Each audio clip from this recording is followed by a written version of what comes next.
आप किसी भी कंपनी से जाओ, बस अपना एक टारगेट रखो कि भाई मेरा बच्चा खुद फीस भरेगा, और जो भी कॉलेजों की फीस है वो ऑफिशियल वेबसाइट्स पे चेक करो या उनसे प्रूफ मांगो। आप अपने बच्चे को भेज रहे हो तो आपका राइट है 10 चीज़ें मांगने का, और जो कंपनी वाला नहीं दे रहा तो भाई उससे एडमिशन मत लो। तो मेरा एडमिशन उससे उसके तरफ से हो जाता और उसको कुछ पैसे मिल जाते। लेकिन मेरा जो 6 साल का है, 30 लाख से 55 लाख तक मेरा बजट जाता, मेरे 25 लाख ऐसे ही चले जाते। पहली तुम्हारी ट्रांसपेरेंसी अच्छी है कि पैसा भरना है तो तुम्हारा खुद बच्चा बच्चा भरेगा, जो स्टूडेंट है वो फी भरेगा, ट्रांसपेरेंसी आ जाती है। ट्रांसपेरेंसी जब आती है तो अदर कंपनी जो है यूएसएल के बजाय वो सब क्या है पैसा कमाने में लगी है। ये पहली एजेंसी कि उन्होंने बताया अगर हम आपका एडमिशन जॉर्जिया करेंगे तो हर साल आप जब फीस पेड करेंगे तो 20% हमारी कंपनी को कॉलेज ही रिफंड करेगा, आपके पास से नहीं लेने पड़ेगा। इतनी ट्रांसपेरेंसी मतलब मैं सोचा अगर 20% भी पकड़ लो, $4,500 या $5,000 की फीस थी तो कितना पैसा कंपनी को मिलता है। लेकिन मैं पूरे महाराष्ट्र को कहता हूँ कि चिंता करने की कोई बात नहीं है। हमने हमारी बच्ची भेजी है, संदीप सर ने संदीप सर का बच्चा भेजा, हमारे रिजल्ट अच्छे है। कोई भी डॉलर की वन टाइम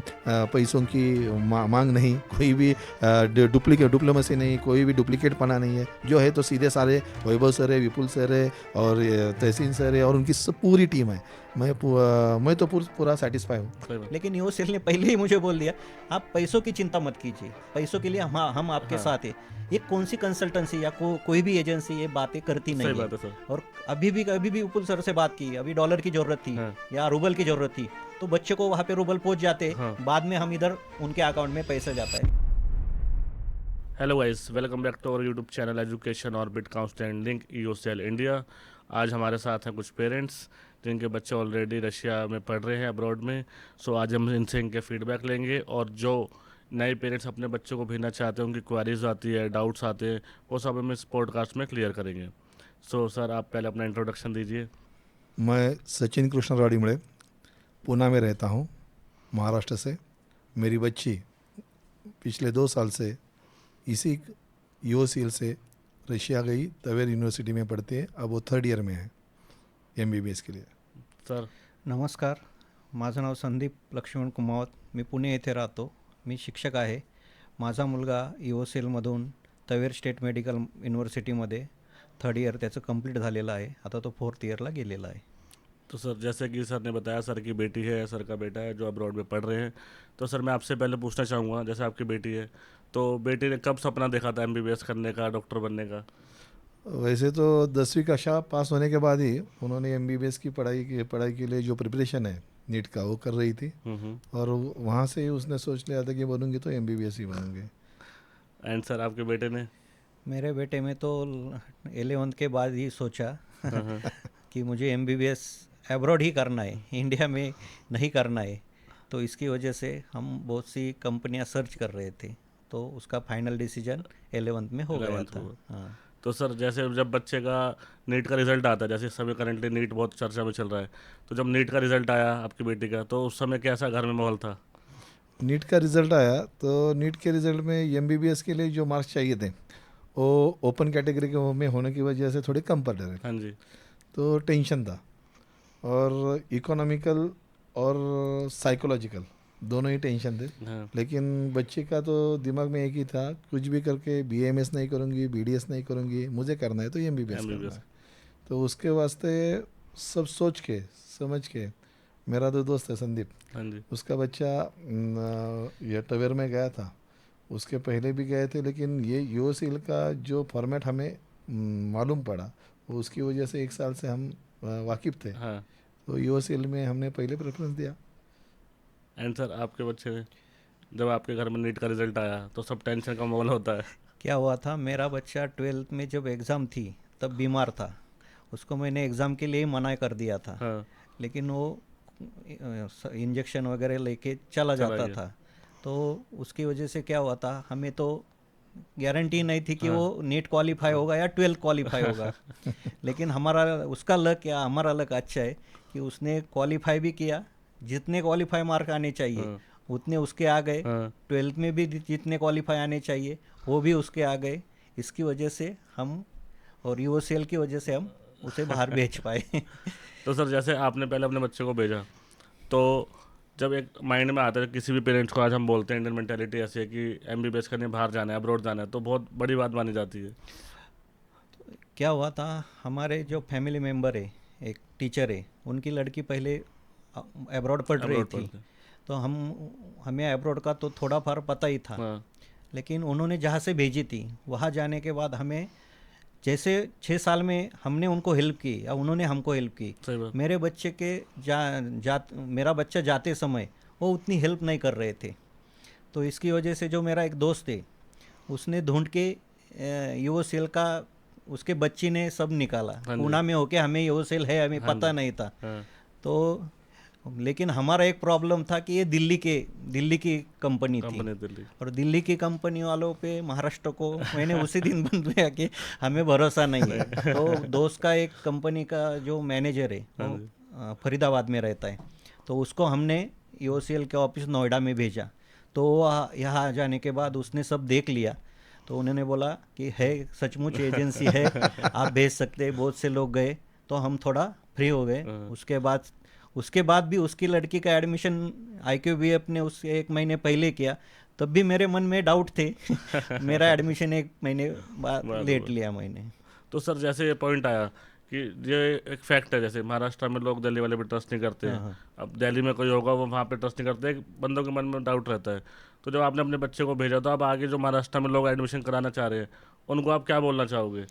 यही, जब मैं दूसरी एजेंसी के पास गया था तो जो उन्होंने क्या कहा था कि आपको अभी रजिस्ट्रेशन के लिए 2.5 से 5 लाख रुपए अब भी देने पड़ेगी। अच्छा। और वो जो एजेंसी से हमने बहुत बच्चे भेजे थे, दोस्त की लड़की वहाँ से गई थी, इसलिए जब हम यूओसीएल के पास आए वहाँ पे हमें तहसीन सर और विपुल सर मिले। उन्होंने जो हमें फॉर्मेट समझाया, उन्होंने खाली कहा था कि रजिस्ट्रेशन के लिए जो अमाउंट है 10,000 और GST उतना ही देना पड़ेगा आपको, उसके पहले 1 रुपया भी नहीं देना पड़ेगा। और उन्होंने फी का स्ट्रक्चर जो हमें समझाया, हमें पुणे में किसी एजेंसी ने नहीं समझाया था। एक एजेंसी के पास, मैं कंपनी के पास जब गया तो उन्होंने मेरा बजट पूछा, तो मैंने नेचुरल है कि हम लोग बजट बताते समय मैंने कहा 10 से 12 लाख रुपये मेरा बजट है। तो उन्होंने मुझे ब्राउचर देने से मना कर दिया। अरे मुझे ऑफिस से बोला कि हम आपके लिए टाइम नहीं दे सकते। तो मेरे दिमाग में वो बैठ गया कि ऐसा कैसा हो सकता है ना, जो कंपनी है, मेरा बजट क्या है आपने पूछा, मैंने बता दिया। अगर आप आगे की प्रोसीजर करके अगर मैं नहीं जाता वहाँ पे तो बात अलग है ना। लेकिन यूओसीएल में आने के बाद उन्होंने मुझे इतना अच्छे तरह से समझाया, और रशिया के तहसीन सर ने मुझे, अभी भी मेरे पास कागज है कि इतने कॉलेज, हर कॉलेज की फीस, हर कॉलेज का हॉस्टल, ये सब समझाया। तो मेरा ट्रस्ट धीरे धीरे बढ़ता चला गया। और अभी मैं जिन कांटेक्ट में जो भी है बच्चे या पेरेंट्स से, मैं सबको यूओसीएल ही जाने के लिए। सर एक्चुअली हमने काम ही इस चीज़ के ऊपर करा था कि जब हमारी पहले दिल्ली में ऑफिस था हमारा, आज हमारे इंडिया में 5 स्टेट में ऑफिस थे।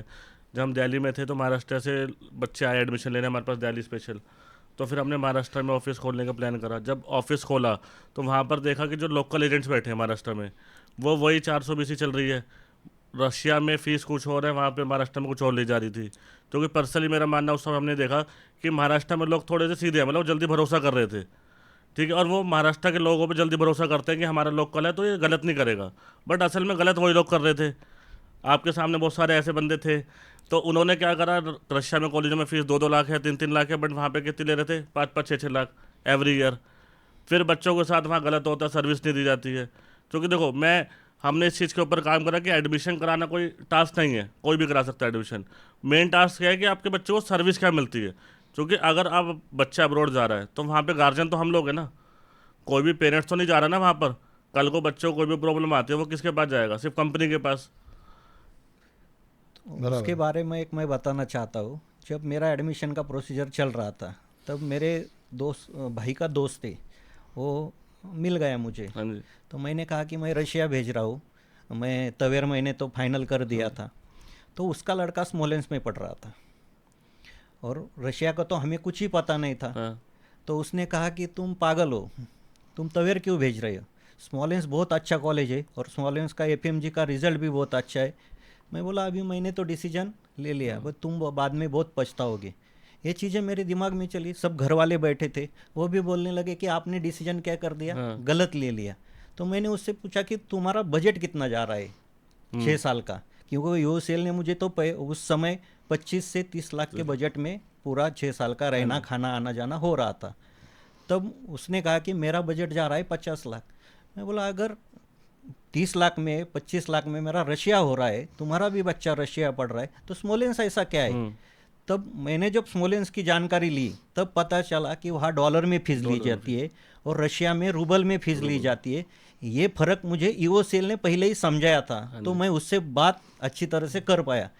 और बाद में पता चला कि अगर मैं उसका अगर सुनता तो मेरा एडमिशन उसके तरफ से हो जाता और उसको कुछ पैसे मिल जाते। लेकिन मेरा जो 6 साल का है 30 लाख से 55 लाख तक मेरा बजट जाता, मेरे 25 लाख ऐसे ही चले जाते, वो एजेंट की जेब में जाते। हाँ, तो ये सब चीज़ें महाराष्ट्र में क्या होता है कि ये चीज़ें लोगों को पता नहीं है, अवेयरनेस कम होने की वजह से। सर इसलिए हम हमारे बच्चे को बोलते हैं, देखो महाराष्ट्र में या दिल्ली में कहीं से भी बच्चा जाता है, मैं पेरेंट्स से एक चीज़ बोलता हूँ कि आप एडमिशन चाहे ईओसीएल से मत लो। देखो इतने हज़ारों बच्चे जा रहे हैं, सब तो ईओसीएल से जा नहीं सकते, पॉसिबल नहीं है। आप किसी भी कंपनी से जाओ, बस अपना एक टारगेट रखो कि भाई मेरा बच्चा खुद फीस भरेगा, और जो भी कॉलेजों की फ़ीस है वो ऑफिशियल वेबसाइट्स पे चेक करो या उनसे प्रूफ मांगो। आप अपने बच्चे को भेज रहे हो तो आपका राइट है 10 चीज़ें मांगने का, और जो कंपनी वाला नहीं दे रहा तो भाई उससे एडमिशन मत लो, मेरा पर्सनली मानना है। और नहीं तो उनसे रेफरेंस लो, भाई मैं जिस स्टेट से हूँ, सिटी से हूँ, मुझे वहाँ पे पुराने बच्चों के पेरेंट्स के नंबर दे। क्योंकि आजकल मार्केट में क्या हो गया, रेफरेंस मांगते हैं, आप महाराष्ट्र को आपको रेफरेंस देंगे, हरियाणा की, यूपी की, अब आपको क्या पता वो पेरेंट्स ही है, उन्हीं का बंदा बैठा है। तो इसलिए मेरा मानना है कि महाराष्ट्र में हूँ तो महाराष्ट्र की रेफरेंस दो। और पेरेंट्स को बोलना चाहूँगा, फ़ोन पे बात करने से अच्छा है कि उन पेरेंट्स के घर जाओ। कोई भी पेरेंट्स मना नहीं कर रहा है कि आप मिलने बताओ, उनके घर जाके तसल्ली करो, क्योंकि आपका बच्चा जा रहा है बाहर, क्योंकि इन सब चीज़ों से बचना है। यही बात है। तो सर मैं आपसे पूछूंगा, जैसे आपकी गर्ल चाइल्ड थी, तो जब पहली बार अब्रॉड भेजने का आते हैं तो क्या डर आया था आपके मन में? डर तो जो भी लड़का हो लड़की हो, पिताजी और माताजी जो पेरेंट्स है उनको तो डर लगता ही है। हाँ जी। क्योंकि वो जी जान उस पर लगा के बचपन से लेके आगे तक उसकी पढ़ाई करते हैं, उसकी पालन पोषण करते हैं। सही बात। बच्चे में तो जी जान लगी रहती है, हर हर हर फैमिली में ऐसा मैटर चलता है। लेकिन करियर होना महत्वपूर्ण है, और करियर के लिए कुछ ना कुछ तो करना पड़ता है। ये यूएसएल है, वो तो मैंने बताया कि पहले तो मेरे को मालूम था, 1 साल पहले उमेश का एडमिशन करने के समय तो हमने सब पता लगाया था। लेकिन यूएसएल का एक अच्छी चीज़ क्या है, अलग इंस्टीट्यूट तो बहुत है, एडमिशन कराने के लिए कंपनियां तो बहुत है, इंस्टीट्यूट है। हाँ जी। लेकिन ये यूएसएल एक अलग सबसे क्यों बनती है, इसका मैंने फॉर्मेशन निकाला, वो क्या है, इसका राज क्या है। हाँ जी। वैसे तो मालूम नहीं, जब मालूम होता है तो ट्रांसपेरेंसी होती है। पहली तुम्हारी ट्रांसपेरेंसी अच्छी है कि पैसा भरना है तो तुम्हारा खुद बच्चा भरेगा, जो स्टूडेंट है वो फी भरेगा, ट्रांसपेरेंसी आ जाती है। ट्रांसपेरेंसी जब आती है तो ये अदर कंपनी जो है यूएसएल के बजाय वो सब क्या है, पैसा कमाने में लगी है, ऐसा हमें लगता है। और जब हमें लगा कि हमारा बंदा हमारी मेरी बच्ची खुद जाके फी भरेगी तो ट्रांसपेरेंसी आई, मन में दिमाग में एक काम सिचुएशन आती है, दिमाग में अदर क्वेश्चन नहीं आते कि हम फंस रहे हैं या कुछ हो रहा है। दूसरी बात ट्रांसपेरेंसी के बाद है तो आप रिस्पेक्ट करते हो। किस पर रिस्पेक्ट है? पेरेंट्स का। तो जब एंट्री करते हैं आपके कंपनी में, आपके ऑफिस में, तो रिस्पेक्ट से जो बातें होती है, जो हमारे मन में डाउट हो, वो पूरा क्लियर करने के बाद ही आप डिसीजन हम पे छोड़ देते हो। सही बात। अगर पेरेंट्स को रिस्पेक्ट लगा, पेरेंट्स को ट्रांसपेरेंसी समझ में आ गई, तो पेरेंट्स को लगता है कि अरे हम यहाँ फ्रॉड नहीं हो रहा, हमारे पैसे एक्सेस नहीं जा रहे हैं, वेस्टेज नहीं जा रहे हैं, हमारा बंदा, हमारी बच्ची या बच्चा यहाँ इनके हाथों में सुरक्षित है। हाँ जी। रशिया में जाएंगे तो 6 साल है, 6 साल आप रिस्पॉन्सिबिलिटी लेते हो, यानी कि तुम्हारी ट्रांसपेरेंसी हो गई, तुमसे तुम्हारा रिस्पेक्ट हो गया और तुम्हारी रिस्पॉन्सिबिलिटी। सही बात है सर। रिस्पॉन्सिबिलिटी महत्वपूर्ण है, क्योंकि पैसे देंगे, फी देंगे, रिस्पेक्ट मिलेगा, रिस्पेक्ट लेके एडमिशन करके जाएंगे। लेकिन 6 साल मेरी बच्ची उधर क्या कर रही है, मेरा बच्चा उधर क्या कर रहा है, हजारों किलोमीटर दूर, मील दूर हमारा बच्ची जा रहे हैं, उसको कुटुंब के माफिक, फैमिली के माफिक, मेरी ही बहन है, मेरे ही भाई है, वो मेरे ही घर की कोई ना कोई पर्सनैलिटी है, ऐसा यूएसएल सोचती है। उधर जाने के बाद तुम्हारे जो बच्चे होते हैं वो उनको जो ट्रीट देते हैं वो बहुत अच्छे है। पहले बार उनको तो रशिया समझ नहीं आता, क्या 18-20 साल में क्या पता चलेगा, ये इंडिया नहीं घूमे, महाराष्ट्र के बाहर नहीं है, वो तो बच्ची है, उसको पूरा safe regarding to family concern आपने दिया है। इसके लिए मैं आपका तहे दिल से शुक्रगुजार हूँ और थैंक्स भी कहता हूँ। और पूरे महाराष्ट्र के लोगों को, ये दिल्ली के है ऐसी बात नहीं, जो ट्रांसपेरेंसी है, जो रिस्पेक्ट है और जो रिस्पॉन्सिबिलिटी 6 साल की वो लेते हैं, ये कंपनी लेती है। मैं पूरे महाराष्ट्र को कहता हूँ कि चिंता करने की कोई बात नहीं है। हमने हमारी बच्ची भेजी है, संदीप सर का बच्चा भेजा, हमारे रिजल्ट अच्छे हैं। कोई भी डॉलर की वन टाइम पैसों की मांग नहीं, कोई भी डिप्लोमेसी नहीं, कोई भी डुप्लीकेट पना नहीं है। जो है तो सीधे सारे वैभव सर है, विपुल सर है और तहसीन सर है और उनकी सब पूरी टीम है। मैं तो पूरा सेटिस्फाई हूँ कि मेरी बच्ची अभी उनके ही घर का हिस्सा, उनके ही फैमिली का हिस्सा और वो हमारे फैमिली का हिस्सा हो गए। ये सब फैमिली हो गई है। और जो बंदे मार्क्स कम होने की वजह से उनका MBBS है, वो पूरा का पूरा डिपेंड USL पर रहे। वो अच्छी तरह से आपको कौन कौन से आपको मार्ग है MBBS करने के, कौन कौन से स्टेट में, कौन कौन से देश में आप जा सकते हैं और कम से कम पैसों में आप क्या MBBS कैसे पढ़ाई कर सकते हो, इसका पूरा गाइडलाइन USL के पास है। मैं फिर से कहूँगा, USL से बेस्ट ऑप्शन दूसरा अब्रॉड जाने के लिए MBBS के लिए कोई नहीं है। Thank you so much sir. तो सर जैसे एक चीज़ और पूछूंगा, जैसे जब बच्चे ने पहली बार सोचते हैं जैसे MBBS करना है, बाहर जाना है, हम हमारे इंडियन फैमिलीज है, तो कोई ना कोई रिलेटिव आता है, मना करता है बच्चे को बाहर मत भेजो, ये मत करो, तो उस समय आपने कैसे डिसीजन लिया क्या? जब मेरे बच्चे को तो अब्रॉड जाने का पहले से ही शौक था मतलब वो उतने एफर्ट नहीं दे रहा था। तो जब फैमिली वालों में बात हुई तो बुरा लगता था कि बच्चा जा रहा है, सेफ्टी सिक्योरिटी का मेन रीज़न है। सही बात। अभी एजेंसी अभी बोल रही कंपनी कि हम सब सपोर्ट करेंगे, लेकिन वहाँ जाने के बाद क्या? सही बात। सब लोग पहले प्यार से बातें करते, लेकिन मैं एक मेरा अनुभव बताना चाहता हूँ कि मेरा बच्चा बीमार था और मुझे पता नहीं था, और जब पता चला तो मैंने रात 2 बजे विपुल सर को कॉल किया और थैंक गॉड कि उन्होंने मेरा 2 बजे फोन रिसीव करके मुझे बताया कि आप चिंता मत करिए, डॉक्टर के हम कांटेक्ट में हैं, इतना बड़ा कुछ नहीं हुआ है, आप निश्चिंत रहिए। वो जो प्यार के 2 शब्द है, मैं एकदम रिलैक्स हो गया और उसकी वजह से मेरा सेफ्टी सिक्योरिटी का जो रीज़न है वो ख़त्म हो गया। क्योंकि मैंने पुणे महाराष्ट्र में घुमा हूँ, लेकिन दिल्ली पहली बार बच्चों को छोड़ने आया था और मेरे पास अभी भी पासपोर्ट नहीं है, तो मैं टेंशन में था कि अगर बच्चों को कुछ हुआ तो मैं कैसे जा सकता हूँ। लेकिन USL की पूरी टीम ने बहुत सपोर्ट किया और हर रोज़ मुझे कांटेक्ट करते रहते थे, लेकिन बच्चों को ज़्यादा कुछ नहीं होता।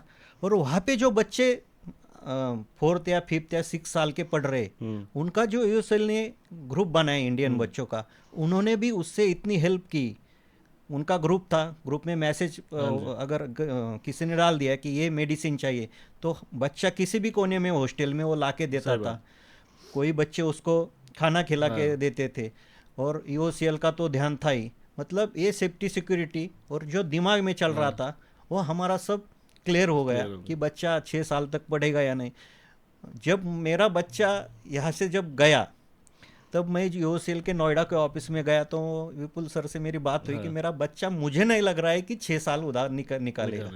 तो विपुल सर बोले आप हमारे पे छोड़ दिए, क्योंकि बच्चों को खाना नहीं आता, वो खाना कैसे खाएगा। तो विपुल सर ने मुझे बोला मैं जो ग्रुप करूँगा उसमें बच्चे ऐसे रहेंगे कि वो उसका ख्याल रखेंगे।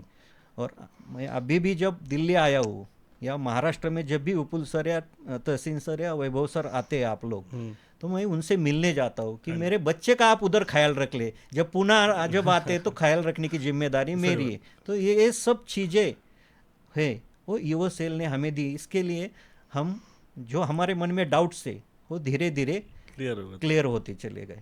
तो सेफ्टी सिक्योरिटी का तो अभी कुछ रीज़न नहीं है। मेन बात ये होता ना कि बच्चे को वहाँ पे सर्विस देनी है।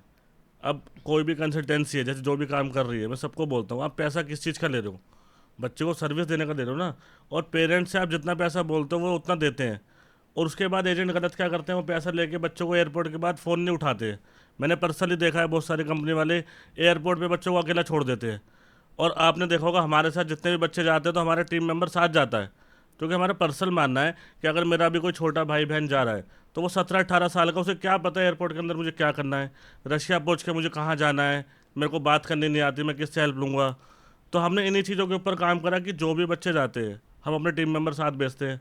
आपके सामने बच्चे गए, उनके साथ में मेरा टीम मेंबर गया, उमेश के साथ शायद मैं खुद ही गया था, और सामने के साथ भी मैं खुद ही गया था बैच में, पहले बैच में ही। बराबर है। तो पर्सनली मानना है कि बच्चे के साथ वहाँ रहो थोड़े दिन, क्योंकि बच्चों को भी लगता है कि हाँ मेरे साथ ये भैया दिल्ली मिले थे, इंडिया मिले थे, और यहाँ पर मेरे साथ आए, तो एक भरोसे वाली बात होती है। यही है ना, ये तुम्हारा जो फार्मूला है RTR, रिस्पेक्ट, ट्रांसपेरेंसी और रिस्पॉन्सिबिलिटी, ये तीनों चीज़ें अब्रॉड जाने के लिए महत्वपूर्ण है, पालक की दृष्टि से या पेरेंट्स की दृष्टि से। और जो बच्चे वहाँ पढ़ने जाते हैं वो खुद ही रिफ्लेक्शन देते हैं, वो खुद ही रिप्लाई देते हैं कि पिताजी, डैड, चिंता मत करो, ये कंपनी वाले बहुत अच्छी तरह से हमारी देखभाल कर रहे हैं, बहुत रिस्पॉन्सिबल तरीके से हमारे साथ उनका व्यवहार है, और हमें अभी टेंशन नहीं है, हम यहाँ सिक्योर महसूस कर रहे हैं। और यही तुम्हारी कंपनी का, UOCL कंपनी का अचीवमेंट है कि ये बच्चे जो 1 महीने में जाते हैं, एक दिन उधर जाते हैं, तो 1 घंटा भी उनको ऐसा नहीं लगता कि हम अकेले हैं, हमारे पास हमारी कंपनी है, हमारे पास हमारा ग्रुप है, हम ग्रुप की तरफ से, कंपनी की तरफ से यहाँ महफूज है। ये जो उनके दिमाग में पहले दिन से, पहले घंटे से 1 मिनट भी उनको नहीं लगा कि हम पराए देश में आए और हम अकेला हैं। और यही जो मैं फिर बोल रहा हूँ, वो तुम्हारा RTR जो फॉर्मूला है, रिस्पेक्ट दे रहे हो, ट्रांसपेरेंसी रख रहे हो और रिस्पॉन्सिबिलिटी दे रहे हो, तो वो रिस्पॉन्सिबिलिटी बहुत ज़्यादा मायने रखती है। और इसके लिए बच्चे जो भी MBBS पढ़ना चाहते हैं, हम तो रिकमेंड उनको कर रहे हैं। अभी रशिया है, आप कजाकिस्तान में भी ब्रांच खोल रहे हो, आपके अलग अलग देशों में, अलग अलग कंट्रीज़ में बच्चा MBBS होने के बाद भी इंडिया में आकर जो परीक्षा दे रहा है, जो एग्ज़ाम दे रहा है, उसकी भी आप तैयारी कर रहे हो। लगता है आप UOCL कर करके आप आगे की सोच है आपकी, और जो आगे की सोचता है उसे कामयाबी मिलती है। सही बात है सर। तो सर जैसे जब बच्चा पहली बार, जैसे होता है एक पेरेंट्स का, एयरपोर्ट पर पहुंचते हैं, तो जब उस समय पहले सब डिसीजन ले रहे होते हैं, सब सही चलता है, तो जब एयरपोर्ट पे बच्चा आपका जा रहा था, तो आप उस समय क्या फील कर रहे थे कि थोड़ा इमोशनल वो होता मोमेंट होता है ना? क्या होता है वहाँ पे जब जाने के बाद माता पिता दोनों भी आ जाते, कि वो लड़के की जो माँ रहती है या लड़के की माँ रहती है, वो ज़्यादा सेंसिटिव होके, इमोशनल होके वो अपनी फीलिंग्स जाहिर करती है, लेकिन पिता कर नहीं सकता, क्योंकि उस सिचुएशन में अगर पिता इमोशनल हो गया तो बच्चे पे उसका असर हो जाता है। इसलिए पिता क्या करता है, दूर जाके, जो हमारे साथ हुआ है, दूसरी तरफ जाके रोएगा या कुछ बुरा लगेगा, लड़के के सामने अभी भी मेरे आंख में पानी आ रहा है कि कितना भी हो, कैसा भी हो, अपना बच्चा अपना होता है। और आपसे पहली बार जब मिले या एयरपोर्ट भी जब मिले, तब भी क्या होता है, वहाँ जाने के बाद जो कुछ तकलीफ आने वाली वो हमें पता नहीं रहती, क्या होगा वो पता नहीं रहता, इसके लिए पेरेंट्स थोड़े इमोशनल रहते हैं। लेकिन जब 1 साल के बाद यहाँ पे बच्चा जब आ जाता है, तो मैं हर एक को बताता हूँ कि मेरा MBBS करना ही था, लेकिन अगर उसने MBBS नहीं किया तो अच्छा आदमी वो बनना चाहिए। सही बात। कितने यहाँ में मैं महाराष्ट्र या पुणे में या पूरे महाराष्ट्र या दिल्ली में भी रखता, तो उसको वो चीज़ें पता नहीं चलती। मतलब पैसा अलग चीज़ है, पैसों के साथ पढ़ाई भी कर रहा है, उसके साथ वो मैनर्स भी, अच्छा आदमी भी बन रहा है, वो बाहर जाके सब पता चल जाता है कि बच्चे को भी रिस्पॉन्सिबिलिटी उठानी पड़ती है। तो मैं देखो इंडियन में पेरेंट्स को बोलता हूँ कि इंडियन पेरेंट्स लगे रहते हैं कि नहीं बेटा 4 ड्रॉप ले, पास ले, इंडिया में नंबर ला। अब मैं बोलता हूँ कि जब बच्चा बाहर जाता है तो वो 10 कंट्री के लोगों के साथ बैठ रहा है, सीख रहा है, तो उसमें मैनर्स आती है। और एक डॉक्टर प्रोफेशन ऐसा है ना कि एक एलिट के आपकी पर्सनैलिटी बहुत मैटर करती है। तो ये जैसे आपने खुद बताया कि आपका बेटा 1 साल में वो मैनर्स सीख गया, पर्सनैलिटी में चेंज आ गया। वही बोल रहा हूँ कि जब मैं किसी मेहमान के घर जाता हूँ तो बोलते थे ये बच्चा पढ़ने लायक नहीं है। जब हमारी भेजना था तो मैंने डिसीजन पूरा चेंज कर दिया, मेरा वीज़ा आ गया, टिकट आ गया, सब मैंने डिसीजन लास्ट में, क्योंकि उसका बिहेवियर अच्छा नहीं था बच्चे का। तो मेरी इनसे बात हुई, इन्होंने कहा अगर तुम नहीं भेजोगे तो देखते हैं क्या करने का। इन्होंने बच्चे से बात की, मैंने तहसीन सर से कॉल किया कि जो आपका खर्चा हुआ है, वीज़ा का पैसा ले लो, जो पैसा आपका गया है वो ले लो, खाली ट्यूशन फी और जो हॉस्टल की रहेगी वो मैंने दूंगा, क्योंकि मेरा लड़का मैं भेजने के लिए तैयार नहीं। तो विपुल सर ने मुझसे बात की, तहसीन सर ने बात की कि आप इतना का पैसा खर्च कर दिया, हमारी जिम्मेदारी पे आप 6 महीने के लिए उसको खाली भेज दो। ये जो कॉन्फिडेंस है, और इन्होंने जो मुझे कॉन्फिडेंस दिया, अगर तुम नहीं भेज सकते तो मैं हूँ, सही बात, और मैं तो सिंगल कमाने में मैं घर अकेला हूँ, सही बात, और इतना खर्चा उठा पाऊंगा कि नहीं। सही बात, लेकिन यो सेल ने पहले ही मुझे बोल दिया, आप पैसों की चिंता मत कीजिए, पैसों के लिए हम आपके हाँ, साथ है। ये कौन सी कंसल्टेंसी या कोई भी एजेंसी ये बातें करती सही नहीं बात है है। सर, और अभी भी विपुल सर से बात की, अभी डॉलर की ज़रूरत थी हाँ, या रूबल की ज़रूरत थी, तो बच्चे को वहाँ पे रूबल पहुँच जाते, हाँ, बाद में हम इधर उनके अकाउंट में पैसा जाता है। सर देखो, मतलब वो जो यूओसीएल है वो पैसा नहीं देखती, वो आदमी जोड़ने का काम करती है। सर तो देखो इसी वजह से हम यूओसीएल पे ट्रस्ट करते हैं। हमने ना इसलिए देखा, देखो हम भी मिडिल क्लास फैमिली से आए हैं, सब मिडिल क्लास फैमिली से हैं, तो हमारी फैमिलीज़ में कभी कभार क्या होता है, ऐसा पीरियड आता है कि भाई फंडिंग की प्रॉब्लम आ जाती है, फादर की सैलरी नहीं आई या बिजनेस में लॉस हो गया, तो हम सब चीज़ें वो देख कर आए हैं, और हर पेरेंट्स के साथ होता है ये। तो हमने इसलिए वो करा कि कोई भी बच्चा जाता है कि भाई आप फीस के लिए टेंशन मत लो, अगर जब तक हमारे पास है हम फीस का टाइम पीरियड ले रहे हैं या हम भर देते हैं फीस। पेरेंट्स देखो आज नहीं, 1 महीने बाद 2 महीने बाद पैसा दे देता है, बट मैं हर बच्चे या पेरेंट्स को ये बोलता हूँ कि भाई पैसों के चक्कर में ये मत करो कि बच्चा को ना पढ़ाओ या ड्रॉप ले लो। उस सपोर्ट के लिए आपने देखा कि योसेल हमेशा साथ रहती है, और मैं आपके साथ नहीं, हर बच्चे के साथ मैं ये बोलता हूँ कि भाई अगर फीस की प्रॉब्लम है आप मेरे को बस इन्फॉर्म कर दो। कुछ बच्चे क्या करते हैं, जैसे फीस भरनी होती है, जब डेट निकल जाती है उसके बाद बताते हैं, तो उसमें क्या होता है कि प्रॉब्लम हमारी कंपनी को भी आती है कि यूनिवर्सिटी कहते हैं आपने पहले से इन्फॉर्म क्यों नहीं करा। अगर पहले से होता तो हम खुद भर देते, या यूनिवर्सिटी से हमें टाइम पीरियड मिल जाता है। अब बहुत सारे मेरे पास इस बार नए भी पेरेंट्स आ रहे हैं कि सर हमारे को थोड़ा सा प्रॉब्लम आ रहा है, ये है वो है, तो उनको आप क्या बोलोगे? जब ये बात आपने सही कही कि जब ये चीज़ें जब होती है, बाकी के जो एजेंसी से भी हमारे पहचान वाले बच्चे गए, तो एजेंसी या कंपनी का एम, खाली बहुत सी कंपनियों का 99% कंपनियों का ये एम है कि हमें खाली बच्चों से पैसा कमाना है। तो वो क्या करते, अगर कॉलेज की फीस की डेट निकल गई तो जो उसको फाइन भरना पड़ता है, वो दुगना लेते हैं बच्चों से, क्योंकि कॉलेज में क्या चल रहा है क्या है हमें कुछ पता नहीं, वो कंसल्टेंसी को देना पड़ता है, कंपनी को देना पड़ता है। तो ये जिम्मेदारी यूसीएल खुद उठाती है कि आप अगर नहीं पैसे तो हमें बताओ। अगर अभी 1 महीने पहले मेरे बच्चे का दोस्त उसके साथ फर्स्ट ईयर में गया, उसके बाद वो फर्स्ट ईयर में आया, जो वे सेकंड ईयर में गया, तो उसके रिगार्डिंग मेरे बच्चे ने मुझसे कहा कि पापा मेरा दोस्त है और यूसीएल से गया है, और उसका फीस भरने में बच्चे ने गलती क्या की कि रूबल मुझे ज़्यादा मिलेंगे, इसलिए उसने बैंक में पैसे रखे, भरे ही नहीं। जब इंडिया आया तो उसको 10,000 का कुछ तो फाइन हो गया। तो उसने कहा कि ऐसा है। मैंने ठीक है, मैं क्या कर सकता हूँ। नहीं, बोले आपके उनके साथ रिश्ते अच्छे हैं तो आप एक बार तहसीन सर से या विपुल सर से बात कीजिए। और मैंने फिर तहसीन सर से बात की। तहसीन सर बोले कि आप जो बोलेंगे मैं वो करूँगा, हमें पैसों से नहीं। मतलब वो 10,000 उस पेरेंट को अभी भी पता नहीं कि कंपनी ने पेड किए। सही बात। मतलब ये जो मैं पहले बताया कि पैसा नहीं चाहिए, आदमी कमाना चाहिए। और मेरे बच्चे के जो दोस्त थे उसके भी पेरेंट को अच्छा लगा कि मेरी वजह से मेरी वजह से तो कुछ नहीं हुआ, लेकिन जो कुछ किया तहसीन सर, विपुल सर और आपने किया। लेकिन ये चीज़ें बाकी के एजेंट्स ऐसे नहीं करते। और दूसरा क्या करते, एक्सपेल कर देते। कंपनी है क्या करती है, कॉलेज को एक्सपेल करने के लिए बोलती है, और एक्सपेल होने के बाद कुछ तो कॉलेजेस में वो सब्जेक्ट देने के लिए पैसे भी कंपनियां लेती है। लेकिन यूसीएल या रशिया में जब से बच्चा गया, वो भी होशियार है, उसको भी पता चल गया कि ये फ्रॉड बच्चों के साथ होते। और जो जिनके साथ हुए अभी वो पछता रहे कि हमने गलत उस वक्त डिसीजन ले लिया।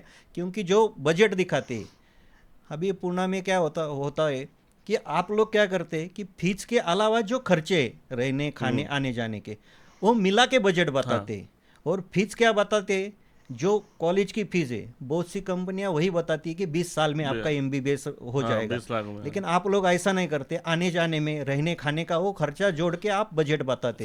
तो बहुत से लोगों को अरे मेरे को उसने 22 लाख का बजट दिया, ये 30 लाख दे रहे, 8 लाख कहा जा रहा है। लेकिन जब बच्चा जाता है तो वो समझ में चीज़ है। ये सब क्लियरिटी होने की वजह से, फीस का ये सब होने की वजह से मैं पेरेंट्स को बोलता हूँ, आपको धन्यवाद देता हूँ कि मेरे बच्चे की वजह से आपने या मेरे कहने की वजह से उसका अपना फाइन माफ कर दिया ना।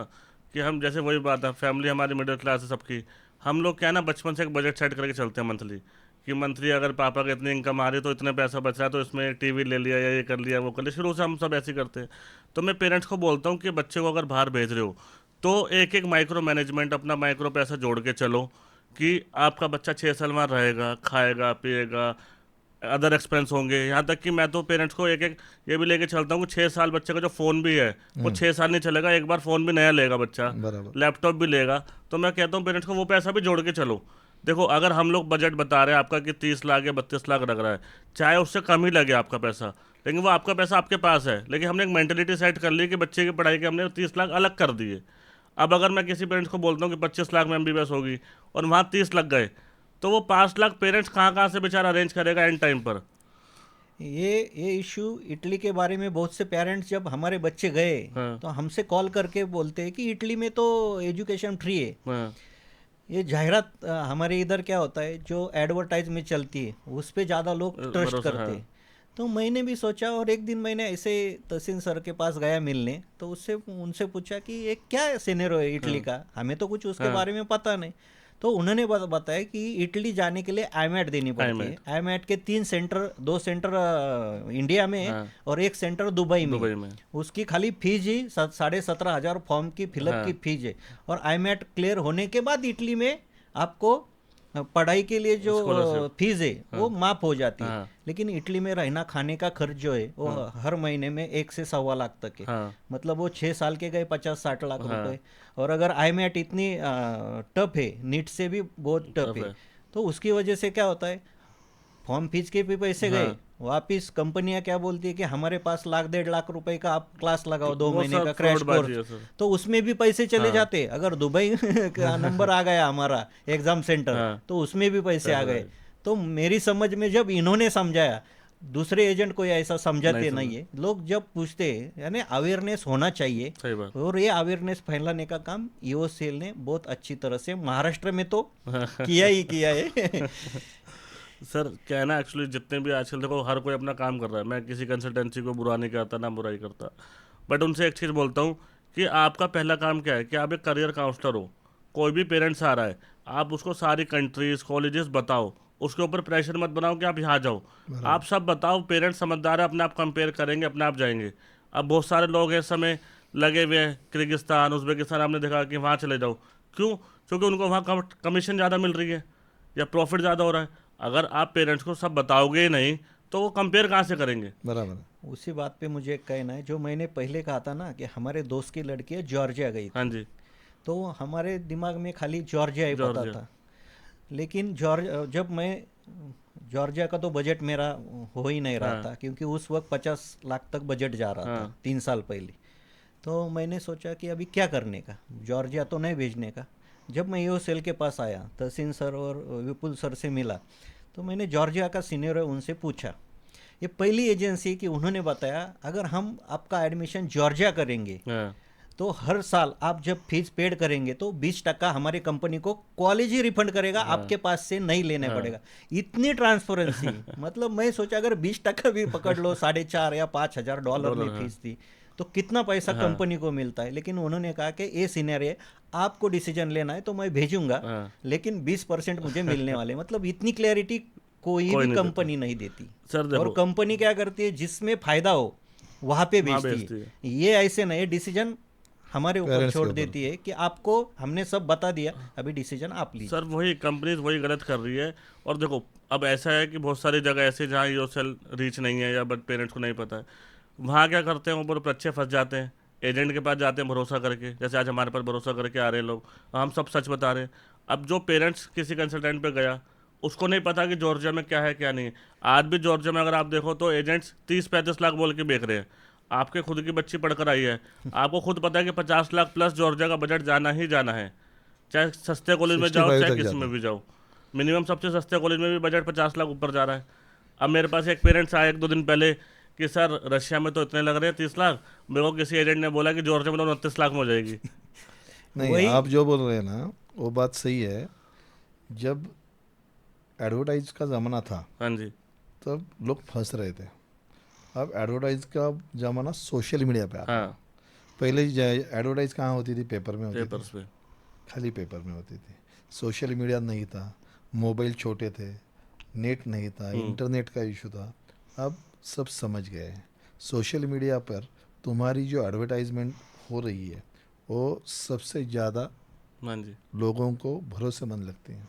और जब हम जैसे पालक है, पेरेंट्स हैं, वो सबको बताते हैं, सबको यानी कि जो जो हमें मिलता है हाँ, उनको, ऐसे नहीं कि हम इधर उधर यही काम करके घूमते हैं, लेकिन जब वो हमसे पूछते हैं तो उनको ट्रस्ट आता है। ट्रस्ट हो, और जो जो कंपनी तुम्हारा सोशल मीडिया पे कैंपेन चल रहा है, वो सोशल मीडिया पर कैंपेन ये MBBS छात्रों को, उनके पेरेंट्स को एक दिशा दर्शक है हाँ जी, और वो अवेयरनेस ला रहा है।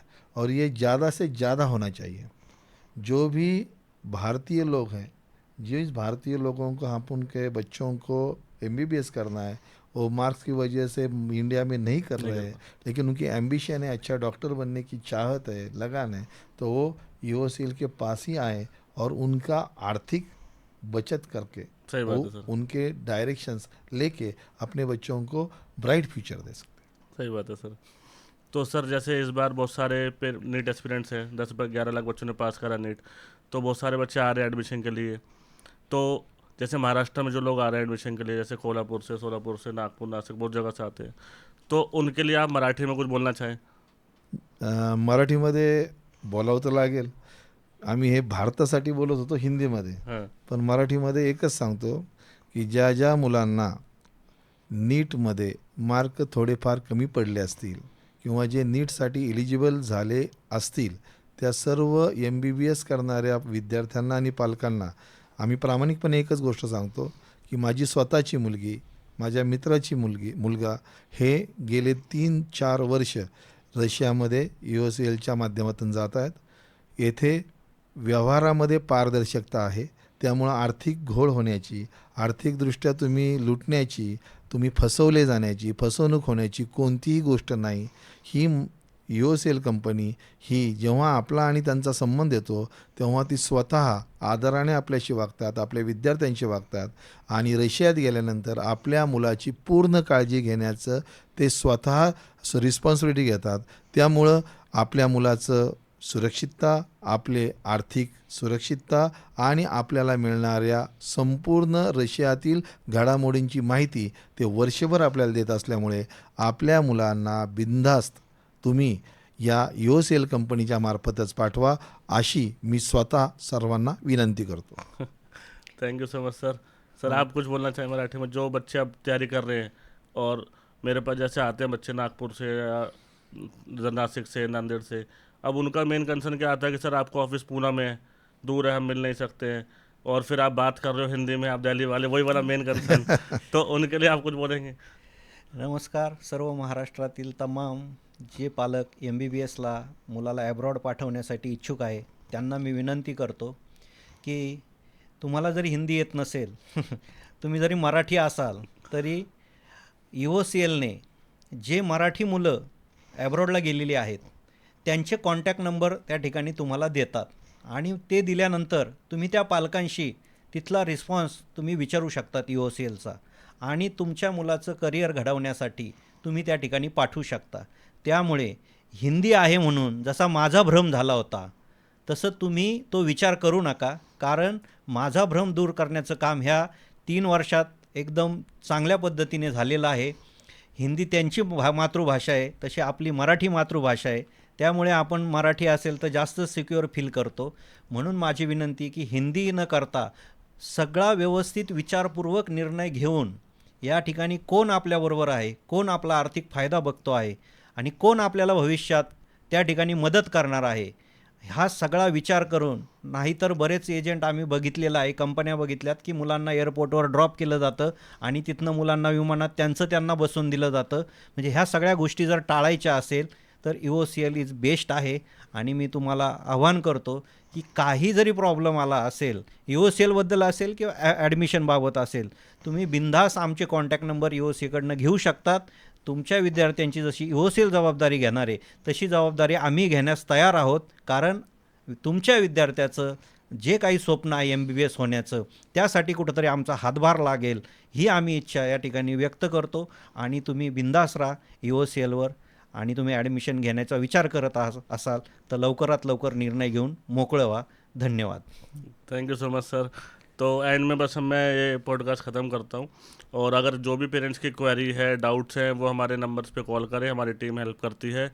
और उनसे पहले पूरी जानकारी लें अपने बच्चे के हिसाब से, वो आपके प्रेफरेंस, आपके बजट के हिसाब से हम लोग गाइड करते हैं, उसके हिसाब से आप अपने डाउट सॉल्व कर सकते हो और अपने बच्चे को बाहर भेज सकते हैं। So thank you so much.